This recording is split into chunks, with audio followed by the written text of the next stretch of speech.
শীতের সকালে খেজুর রস ইস, কত যে মজাদার।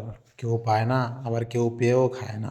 আসসালামু আলাইকুম, আমি আল মাহাদি। আজকে চলে যাচ্ছি 8,000 থেকে খেজুরের রস খেতে, আমার এক পরিচিত চাচার বাসায়। এইখানে খেজুর গাছের হাড়িগুলি খুব সুন্দর করে ঢাকা থাকে, যেন বাদুড় বা পোকামাকড় না পড়তে পারে।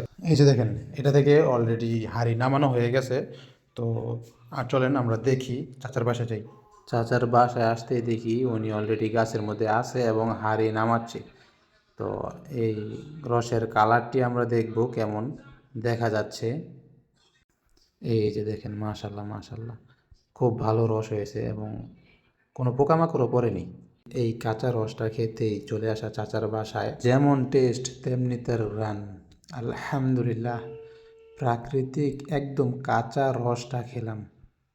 এখন চলে যাব আরেক চাচার বাসায়, যেখানে গেলেই দেখতে পারবেন ঢাম ভর্তি রস। শীতের সকালে খেজুরের রস কেউ পায় না, আবার কেউ পেয়েও খায় না। যেমন চাচারা, চাইলে এই ড্রামের মধ্যে গোসলও করা যাবে, এত খেজুরের রস। আমার মনে হচ্ছে সবাই বলতেছেন যে এটা আসলে কোথায় কোথায়।